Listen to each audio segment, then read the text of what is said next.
Hello, അസ്സലാമു അലൈക്കും. Welcome back to my channel. അപ്പം ഇന്നത്തെ നമ്മുടെ റെസിപ്പി നല്ലൊരു കിടിലൻ കൂന്തൽ നിറച്ചതിൻ്റെ റെസിപ്പിയാണ് നമ്മളിവിടെ റെഡിയാക്കി എടുത്തിട്ടുള്ളത്. നമ്മൾ ഈ ചെയ്തെടുത്തിട്ടുള്ളത് ഒരു മലബാർ ഏരിയയിലുള്ള ഒരു കൂന്തൽ നിറച്ചതിൻ്റെ റെസിപ്പിയാണ് നമ്മളിവിടെ ചെയ്ത് കാണിക്കുന്നത്. അപ്പം എല്ലാവർക്കും നമ്മുടെ വീഡിയോസ് ഇഷ്ടമാവും. നമ്മുടെ വീഡിയോസ് നിങ്ങൾക്ക് ഇഷ്ടമായി കഴിഞ്ഞാൽ ഒന്ന് ലൈക്ക് ചെയ്യാനും ആദ്യമായി കാണുന്നവരാണെങ്കിൽ ഒന്ന് സബ്സ്ക്രൈബ് ചെയ്യാനും മറക്കരുത്. അപ്പൊ എങ്ങനെയാണ് ഇത് റെഡിയാക്കി എടുക്കണമെന്ന് ഒന്ന് കണ്ടു നോക്കിയാലോ. അപ്പൊ അതിന് മുന്നേ നമ്മുടെ വീഡിയോസ് നിങ്ങളൊന്ന് സ്കിപ്പ് ചെയ്യാതെ കാണാട്ടോ. അപ്പൊ നമുക്ക് വീഡിയോയിലേക്ക് പോവാം. അപ്പൊ ഇന്നിവിടെ റെഡിയാക്കി എടുക്കുന്നത് കണവ നിറച്ചതാട്ടാ. നമ്മളിവിടെ കണവ കൂന്തൽ എന്നൊക്കെ പറയും. അപ്പൊ ഇത് അത്യാവശ്യം വലുപ്പമുള്ള കണവയാണ് നമുക്ക് കിട്ടിയിട്ടുള്ളത്. അപ്പൊ ഞാനിതിൻ്റെ തലയൊക്കെ കളഞ്ഞ് നല്ലപോലെ ചിറകൊക്കെ മാറ്റിയെടുത്ത് നല്ല ക്ലീൻ ചെയ്ത് ഒരു സ്പൂണൊക്കെ നമ്മൾ ഇതിൻ്റെ ഉള്ളിലേക്ക് ഇട്ടിട്ട് നല്ലപോലെ ഒന്ന് ക്ലീൻ ചെയ്തെടുത്തിട്ടുണ്ട്. കാരണം നല്ല വലുപ്പമുള്ള കണവായതുകൊണ്ട് നമുക്കിത് കൈ വെച്ച് ക്ലീൻ ചെയ്തെടുക്കാൻ ബുദ്ധിമുട്ടാണ്. അപ്പം ഞാനിവിടെ 1 കിലോ കണവയാണ് നമ്മൾ വാങ്ങിച്ചെടുത്തിട്ടുള്ളത്. ഇനി ഇതിൻ്റെ ഫില്ലിങ്ങിന് ആവശ്യമായിട്ടുള്ളത് ഞാനിത് അവിടെ ഒരു 3 മീഡിയം സൈസ് സവോള നല്ല തിന്നാക്കി നമ്മൾ അരിഞ്ഞെടുത്തിട്ടുണ്ട്. ഇഞ്ചി, വെളുത്തുള്ളി, പച്ചമുളക് ചതുക്കി എടുത്തിട്ടുണ്ട്. പിന്നെ നമുക്ക് വേണ്ടത് കൂന്തലിൻ്റെ ചിറകും തലയും ആട്ടാ. നമ്മളിത് നല്ല പോലെ അങ്ങ് കണ്ടില്ലേ, നല്ല ചെറുതാക്കി നമ്മൾ കട്ട് ചെയ്ത് എടുത്തിട്ടുള്ളതാണ്. വളരെ കുനൂനാന്നാക്കിയിട്ടാണ് നമ്മളിത് അരിഞ്ഞെടുത്തിട്ടുള്ളത്. അപ്പോൾ ഇത് കട്ട് ചെയ്തെടുക്കുമ്പോൾ നമ്മൾ ശ്രദ്ധിക്കേണ്ട കാര്യം, ഇതിൻ്റെ കണ്ണ് നമ്മൾ മാറ്റിയെടുക്കുക.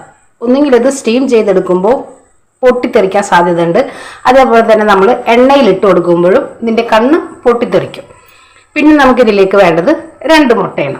അപ്പം ഇനി ഇതെങ്ങനെയാണ് റെഡിയാക്കി എടുക്കണമെന്നൊന്ന് കണ്ടു നോക്കാം. അപ്പം ഇനി നമുക്കിതിലേക്ക് വേണ്ടത് ഒരു മുറി തേങ്ങ വേണം, ഒരു ചെറുനാരങ്ങയുടെ ഹാഫും കൂടെ വേണം. അപ്പം ഇനി ഇതെങ്ങനെയാണ് റെഡിയാക്കി എടുക്കണമെന്നൊന്ന് കണ്ടു നോക്കാം. അപ്പം ഇതാ ഞാനൊരു നോൺ സ്റ്റിക്കിൻ്റെ ഒരു പാൻ വെച്ച് കൊടുത്തിട്ടുണ്ട്. ഇതിലേക്ക് ഒരു 3 ടേബിൾ സ്പൂണ് വെളിച്ചെണ്ണ തന്നെ എടുക്കുക കേട്ടോ. എണ്ണ നല്ല പോലെ ചൂടായി. ഇനി നമ്മളിതിലേക്ക് ഒരു ചെറിയ കഷ്ണം പട്ട നല്ല പോലെ ഒന്ന് പൊട്ടിച്ചെടുത്തിട്ടുണ്ട്. ഇതും കൂടെ ഇതിലേക്ക് ഇട്ട് കൊടുക്കുക. പിന്നെ വേണ്ടത് പെരിഞ്ജീരകം.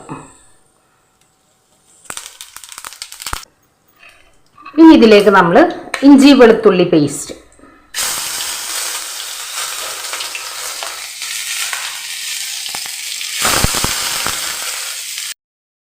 ഇതിലേക്ക് നമ്മൾ കട്ട് ചെയ്തെടുത്ത സവോള നല്ല പോലെ ഒന്ന് മിക്സ് ചെയ്തെടുക്കാം.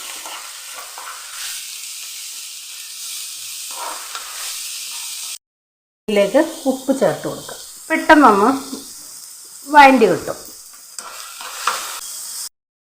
ഇനി ഇതിലേക്ക് നമ്മൾ കട്ട് ചെയ്തെടുത്ത നമ്മുടെ കൂന്തൽ നല്ല പോലെ ഒന്ന് മിക്സ് ചെയ്യാം. അപ്പം നമ്മുടെ ഈ ഒരു കൂന്തളിൽ നിന്നുള്ള വെള്ളം ഒന്ന് ഇറങ്ങി വരണം.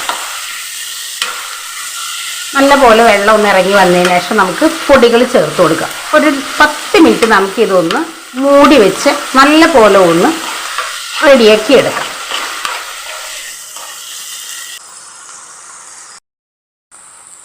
അപ്പോൾ ആ കൂന്തളിൽ നിന്നുള്ള വെള്ളമൊക്കെ നല്ല പോലെ ഇറങ്ങി വന്നിട്ടുണ്ട്.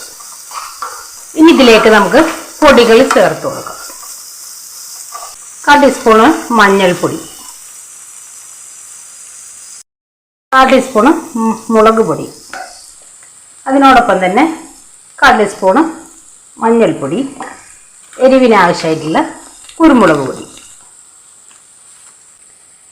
ഇനി ഇത് നല്ല പോലെ ഒന്ന് മിക്സ് ചെയ്ത് വെക്കാം.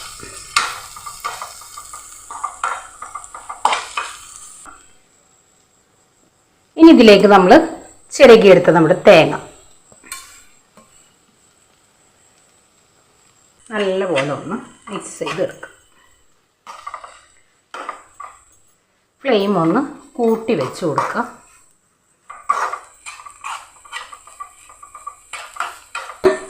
ഇനി ഇതൊന്ന് റെഡിയായി വരട്ടെ. അപ്പോൾ ഇനി ഞാനിതെല്ലാം ഇതേപോലെ ഒന്ന് മാറ്റിയെടുത്ത് വെച്ചിട്ടുണ്ട്. ഇനി സെൻറ്ററിലേക്ക് നമ്മൾ ഈ 2 മുട്ട ഒന്ന് പൊട്ടിച്ചങ്ങ് ഒഴിച്ചു കൊടുക്കാം.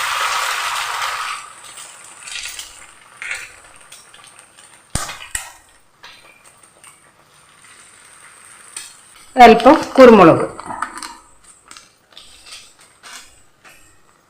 ഫ്ലെയിം ഒന്ന് കൂട്ടി വെച്ച് നല്ലപോലെ ഒന്ന് മിക്സ് ചെയ്ത് എടുക്കാം.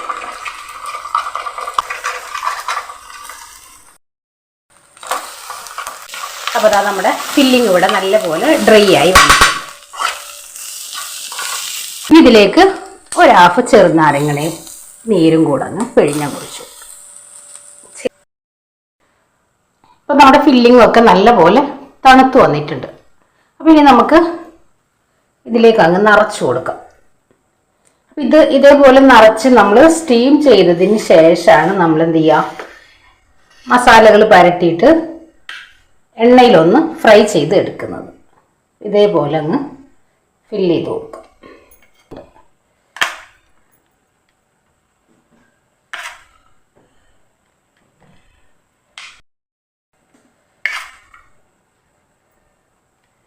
നമുക്കിത് ഇതേപോലെ അങ്ങ് ഫില്ല് ചെയ്ത് കൊടുക്കാം.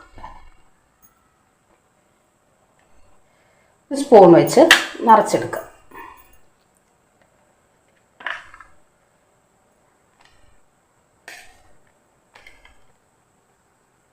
കുപ്പിക്ക് വെച്ച് ഒന്ന് കുത്തിയെടുക്കാം.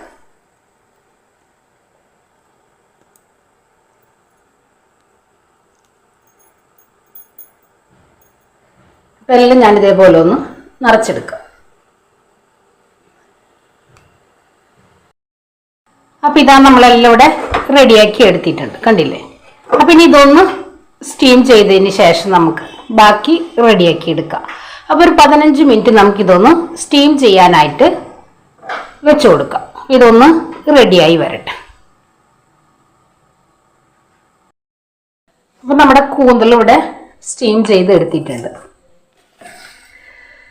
പിന്നെ ഞാനിതൊന്ന് ഫ്രൈ ചെയ്തെടുക്കാൻ വേണ്ടിയിട്ട് 1/2 ടേബിൾ സ്പൂൺ മുളക് പൊടി, വളരെ കുറച്ച് ഒരു നുള്ള് മഞ്ഞൾപ്പൊടി, അതേപോലെ തന്നെ എരിവിന് ആവശ്യമായിട്ടുള്ള ഒരു നുള്ള് കുരുമുളക്, ആവശ്യത്തിനുള്ള ഉപ്പ്, പിന്നെ ഇതാ നമ്മൾ സ്റ്റീം ചെയ്ത് എടുത്തിട്ടുള്ള നമ്മുടെ വാഴയിലയിൽ നിന്ന് കിട്ടിയിട്ടുള്ളതാട്ടാ ഈ ഒരു ഗ്രേവി.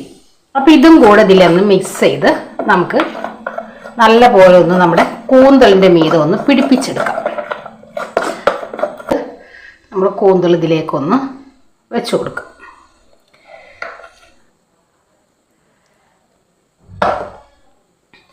ഇതേപോലെ ഒന്ന് ആക്കിയെടുക്കുക. എല്ലാ വശവും ഒന്ന് ആക്കിയെടുക്കുക. നമുക്കൊന്ന് ഫ്രൈ ചെയ്ത് എടുക്കണം.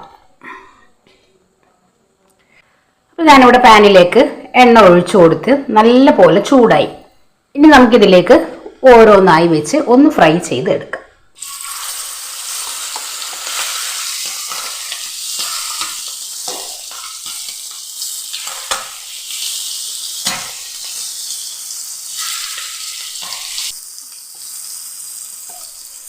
പിന്നെ ഇതൊന്ന് റെഡിയായി വരട്ടെ. അപ്പോൾ ഇതാ നമ്മുടെ കൂന്തൽ നിറച്ചത് ഇവിടെ റെഡി ആയിട്ടുണ്ട്. നല്ല അടിപൊളി ആയിട്ടാണ്. അപ്പം എല്ലാവരും ട്രൈ ചെയ്ത് നോക്കുക. അപ്പോൾ നമ്മളിവിടെ ചെയ്തെടുത്തിട്ടുള്ളത് ഒരു മലബാർ ഏരിയയിലുള്ള ഒരു ട്രഡീഷണൽ ആയിട്ടുള്ള ഒരു ഐറ്റം കൂടെയാണ്. അപ്പം എല്ലാവർക്കും നമ്മുടെ വീഡിയോസ് ഇഷ്ടമായെന്ന് വിശ്വസിക്കുന്നു. അപ്പോൾ നമ്മുടെ വീഡിയോസ് നിങ്ങൾക്ക് ഇഷ്ടമായാൽ നമ്മുടെ വീഡിയോസിൻ്റെ ലിങ്ക് നിങ്ങളുടെ ഫാമിലിക്കും ഫ്രണ്ട്സിനൊക്കെ ഒന്ന് ഷെയർ ചെയ്യുക, വീഡിയോ ഒന്ന് സപ്പോർട്ട് ചെയ്യുക. അപ്പോൾ ഇൻഷാ അല്ലാഹ് നാളെ മറ്റൊരു വീഡിയോ കാണുന്നവരെ അസ്സലാമു അലൈക്കും.